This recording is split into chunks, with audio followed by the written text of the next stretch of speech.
A few years ago, Rohan started investing. His first product was a ULIP recommended by a family friend. Then he opted for a tax saving FD suggested by his bank relationship manager.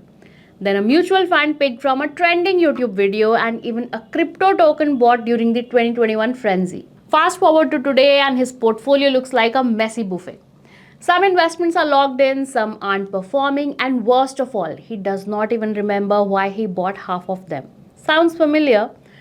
We all have investments we have just ended up with. So, with thousands of investment products out there and new ones popping up every day, how do you figure out which one is actually right for you?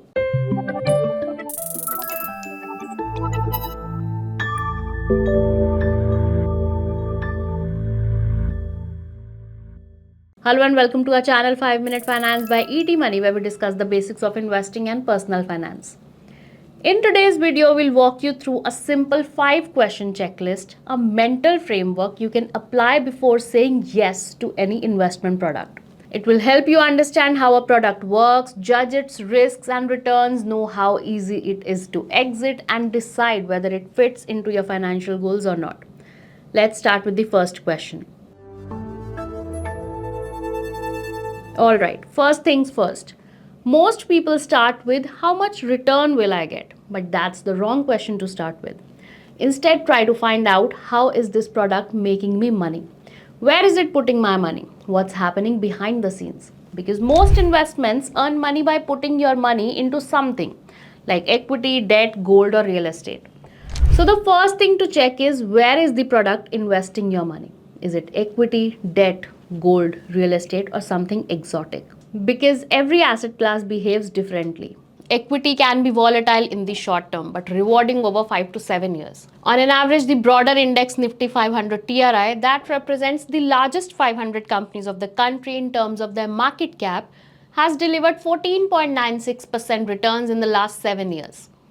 Debt, which is usually meant for shorter time periods, say up to a few months to up to a couple of years, is more stable but usually gives lower returns. For instance, debt funds have delivered returns in the range of 5.8% and 9.4% in the last 1 year and 6.5% and 9.2% in the last 3 years. Now, gold and real estate follow their own drivers like demand, interest rates, or government policies. Their returns are highly volatile. For instance, gold funds in the last 1 year have delivered close to 34.6% returns, while the 3-year average drops to 22.85%. And real estate, that's even lower. Recent data shows property returns are barely crossing 10%. What is the benefit of asking this question? Well, it will save you from fake promises and scams. For instance, if someone tells you they can double your money in 12 months, guaranteed, be cautious. Instead of being impressed, ask, where is this return coming from? What's the mechanism behind such returns? Depending on where the money is getting invested, you would be able to judge how real or fake the promise of high returns is.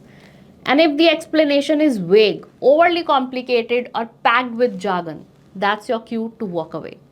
So understand how the product works and where it invests. That's your foundation. Once you understand how an investment works, next ask, can I handle the risk that comes with this?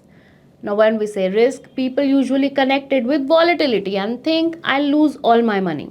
But there are different kinds of risks. There's market risk, yes, but also liquidity risk, emotional risk, and personal comfort with volatility. Let's understand this with equity mutual funds. They're often sold as long-term products and rightly so. Say you had invested in Nifty 500 over the last 10 years. In 1 year periods, there was a 17% chance you would make a loss and nearly 28% chance of returns being under 10%.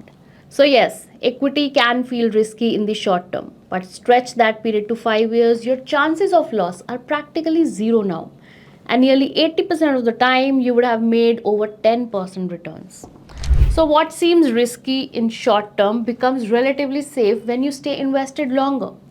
But that cannot be the reason for you to invest. You have to understand what kind of risk you can take.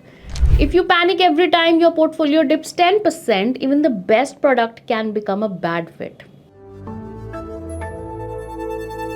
Now that we have understood risk, let's talk about what everyone wants to hear: returns. But instead of asking how much will I earn, ask these questions.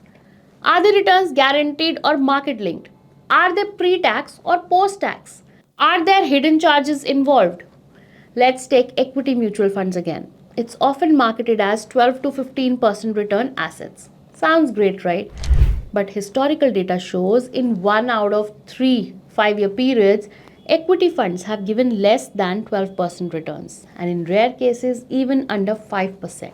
So, yes, the average is attractive, but the range of outcomes is very real. Another thing to look beyond returns is costs. A great return on paper can be eaten up by charges or taxes. Take FDs for example. A 7% FD return taxed at the highest slab, you are left with hardly 5%. Similarly, ULIPs may eat up your first few premiums in charges. So always ask, what's my actual return after fees and taxes? That's your real earnings. Here's something most people forget to check: liquidity. Now, liquidity is basically how quickly can I get my money out if I need it.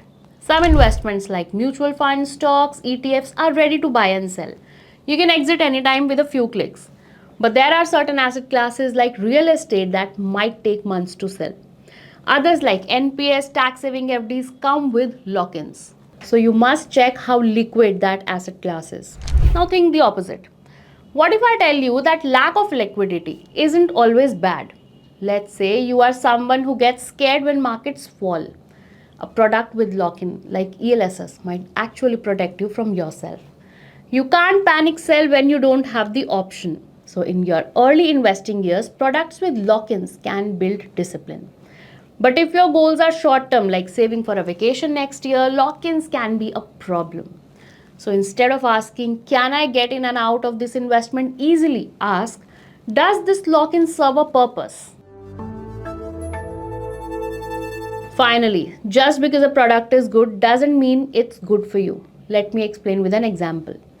Imagine someone in their 20s trying to build long term wealth. Investing in 5-year FDs may feel safe, but it's not going to beat inflation or grow their wealth. On the flip side, if you are 55 relying on your retirement fund, maybe high risk equities or crypto is not the best idea. So always ask, does this product fit my goals? Having said that, also think about duplication. If you already have two diversified equity funds, do you really need a third that looks the same? And lastly, consider opportunity cost. Sometimes the smartest move is to not do anything new. Because good investing is not about chasing new ideas all the time, it's about having a clear plan and sticking to it. Build a portfolio where every product has a clear role, like pieces in a puzzle. And that's a wrap. You don't need to be a finance expert to invest well, you just need to ask the right questions. Hope this 5 question checklist helps you evaluate any investment that comes your way. If you found this useful, do like, share, and drop your thoughts in the comments.